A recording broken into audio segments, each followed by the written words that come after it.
महिलांसाठी अतिशय उपयुक्त किचन टिप्स।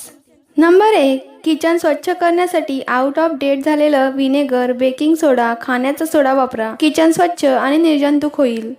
नंबर 2, किचनमधील लाकडी सामान आणि लाकडाच्या वस्तू स्वच्छ करण्यासाठी लिंबाचा रस अथवा व्हिनेगर वापरा। नंबर 3, दूध आणि दुधाचे पदार्थ खराब होऊ नये यासाठी फ्रीजच्या मागील भागात ठेवावे। नंबर 4, मासे अथवा चिकन फ्रीजच्या तळाशी साठवून ठेवावे, ज्यामुळे फ्रीजला घाणेरडा वास येत नाही। नंबर 5, पावसाळ्यात साठवणीचे पदार्थ खराब होऊ नयेत यासाठी उन्हाळ्यात ते कडक उन्हात गरम करा। पापड, कोरड्यांना ऊन दाखवलं तर ते लवकर खराब होत नाहीत। नंबर 6, वाटणाचा मसाला जास्त काळ टिकण्यासाठी तो नीट भाजून मगच वाटा आणि साठवणीच्या डब्यात वरून थोडंसं मीठ टाकून फ्रीजमध्ये ठेवा। नंबर 7, इडल्या उरल्यावर कुस्करून त्याचा आपण नेहमी रव्याचा उपमा बनवतो, त्याप्रमाणे उपमा बनवावा, चांगला होतो।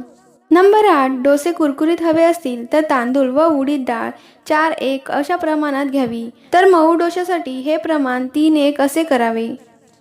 नंबर 9, पुलाव, जिरा राईस किंवा मोकळा भात करायचा असल्यास कुकरमध्ये 1.5 पट पाणी घालून फक्त 2 शिट्या कराव्या, भात फडफडीत होतो। नंबर 10, गाजर, टमाटर, काकडी, बीट, मुळा मऊ किंवा शिळा झाल्यास रात्रभर मिठाच्या पाण्यात घालून ठेवाव्या, ताज्या व टवटवीत होतात। नंबर 11, पालेभाज्या शिळ्या सुकलेल्या असल्यास पाण्यात 1 चमचा व्हिनेगर किंवा लिंबूचा रस घालून ठेवल्या तर ताज्या होतात। नंबर 12, शेंगदाणे भाजून झाल्यावर त्यात 2 चिमूट मीठ टाकावे आणि गॅस बंद करून थोडे परतावे, त्याने साल लवकर सुटतात। नंबर 13, पकोडे चुरचुरीत हवे असतील तर त्यात बेसन पीठ भिजवताना जरासे मका पीठ घालावे। नंबर 14, पाक केल्यानंतर साखरेचे परत कण बनू नयेत म्हणून पाकात थोडे लिंबू पिळावे।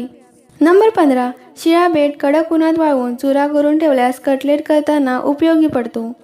मंडळी, व्हिडिओ कशी वाटली हे कमेंटमध्ये नक्की सांगा आणि आलाच आहात तर चॅनलला सबस्क्राईब करूनच जा। धन्यवाद।